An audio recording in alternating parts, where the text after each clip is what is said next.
Micah's shoes, Cam, how would you handle this? I said it on my show, and the thing is this. I don't think Micah Parsons has leverage. I don't think he has leverage. I think what Jerry Jones has shown him to be is an unbelievable businessman. He has the most profitable organization, sports organization in the world, Craig, in the world. So when you're talking about that type of business tactic, what Micah Parsons has done has said, hey, I'm holding out. You know what? I'm going to demand a trade. Okay, cool. I'm going to add something else in there. Well, Jerry Jones has said, he's showing his hand on the Stephen A. show.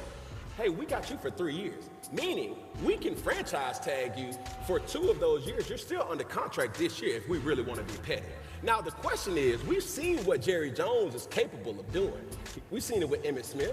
We've seen it with Ezekiel Elliott. We've seen it with a plethora of players. Now, the question really comes down to Micah Parsons.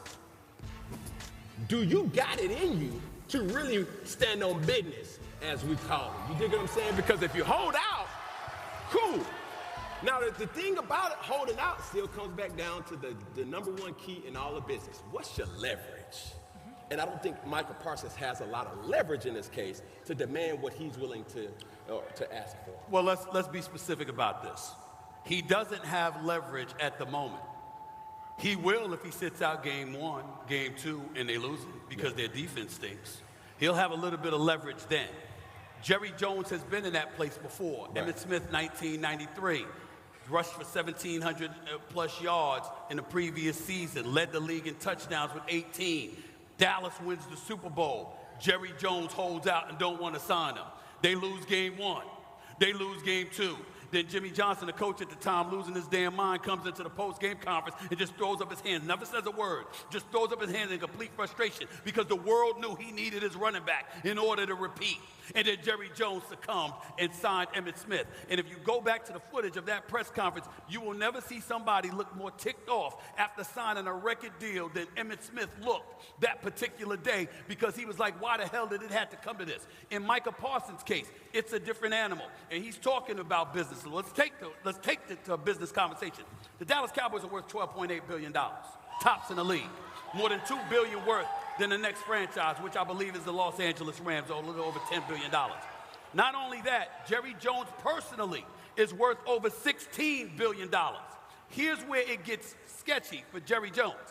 Jerry Jones is going to be 83 years of age in October. Jerry Jones has been negotiating deals since his early 20s.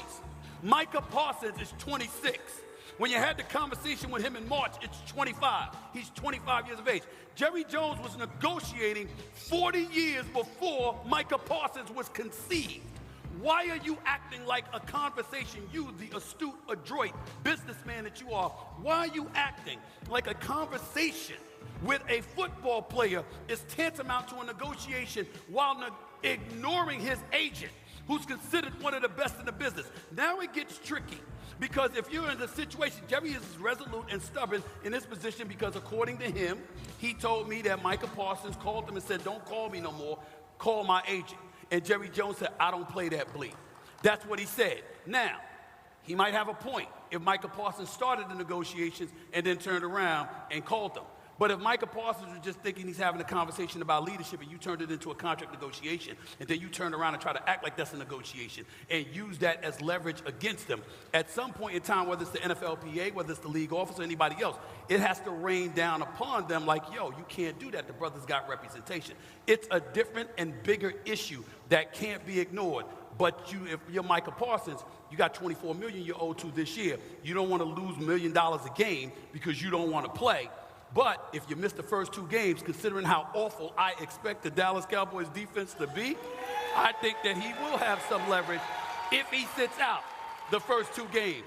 If he doesn't, you're right, he has no leverage. So when you're bringing up these type of facts and statistics, it is cool, and you have to think about this. My leverage tactic is with Micah Parsons that he doesn't have that Emmitt had. Emmitt had no contract. Right. Micah Parsons is on his last year of his contract. So if we're talking business here, you're still under contract. That's you right. see what I'm saying? Which is what Jerry Jones said. And that's the thing. Yes. So if we're having this type of debate to say, okay, what is your leverage? What's your leverage tactic? Everybody's going back and forth. Everybody's throwing mud and slinging this and that and the third. I'm saying to myself, okay, cool.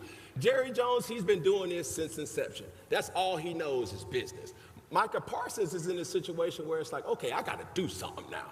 And you would hope that he has something if he holds out. I mean, we've seen him on a training table, you know. Eating nachos. Let's not forget that. That's cool. Okay. But that's his way of saying, hey, I have to get a deal and I want to get a deal. Before we move on, yes or no, does he start week 1? Yes. Stephen A? No. Does he start week 1? Oh, they're saying no. I think he sits out. Going with Norfolk State. I think he's going too far. He sits out at least 1 week to send a message to see how Jerry reacts. Let's talk. Contender. Do we think that the Dolphins can get to a position where they're actually competing to get into the playoffs and actually punch their ticket to the playoffs? I think the AFC is too top heavy. I mean, you think about the divisions that could get 3 in, which would be the AFC North, not the AFC East in which they play. Yeah. And you know, what I would say, and this is probably taking like the negative Nancy view of this, is like, don't be surprised if they start 1-5. Well, they started 2-6 last season. History repeats itself. Mike McDaniel feels like he's kind of on this hot seat that keeps getting warmer by the day. I saw them in practice here a couple of weeks ago. They played, and if you're watching us on ESPN2 right now, you look at that schedule, say, Courtney, what the heck are you talking about? They've got the Colts, they've got the Patriots, they've got the Jets and the Panthers in the first 5 weeks of the season. Those teams are looking at their schedule saying, hey, we've got Miami in the first 5 weeks of the season. They're not a very good football team right now. And you know, I think offensively, I mean, Tua is one of the most accurate quarterbacks in the NFL. The Tyreek Hill connection is obviously a thing. Jalen Waddle, obviously a thing. To me, it's defensively. None of their players wanted to be there.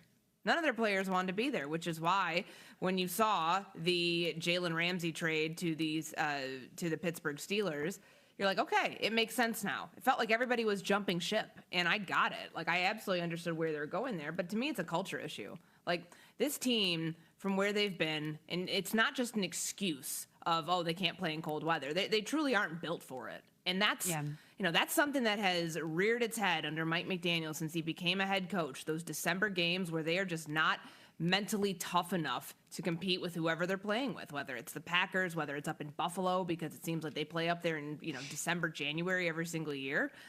I think this team has reached its ceiling with the group as currently constructed. I think at best they are a 9-8 team, maybe sneaking into the playoffs. Like Graz was saying, maybe a wild card contender. I don't actually see them in the battle though for a 7 seed. I'm going to keep our hair references here. I'm going to describe the Miami Dolphins as a bowl cut where you think it's a good idea. You think it's going to be cute. You think it is going to look a lot different, just like Bangs, a lot different than how it actually turns out. And I think that's been the Miami Dolphins. I can't even talk here. The Miami Dolphins team. You have Tua. His health has been an issue, a concern. And can he stay healthy? You've got the Tyreek drama. I mean, there's so many pieces where, like Courtney said, the ceiling, I think they've reached it. I think we saw bits and pieces where if you squinted your eyes, you saw something nice there. But in reality, there just hasn't been that momentum or ability to say, wow, those are the guys. That's the team. They're a good team on paper. They're great on paper. A good team on paper. So is any haircut. But it doesn't, what you brought up about the vibes around this team. Like, do you remember what Tyreek Hill said last year about thinking about he might need to be somewhere else? You think that just magically goes away? No. Like, your on-field chemistry is one thing, but how are you going to be able to trust that guy? Like, I've been out on this team for a couple years now because they'll have moments in the season where it's like, okay, the game that they put up, however many points, was it 60, 70 points in the week 2 game a couple of years ago? They can be high-powered when they want to be. Can they do it consistently? No. They've shown you when they run into a good defense, they can't.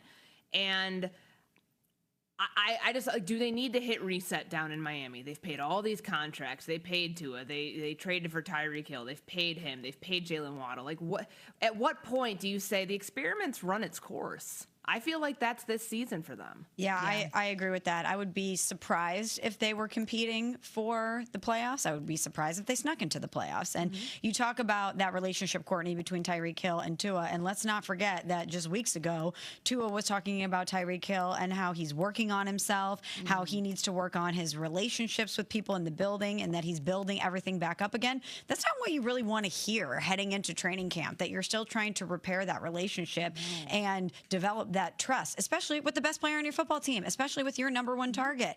And everything with the Dolphins comes down to Tua.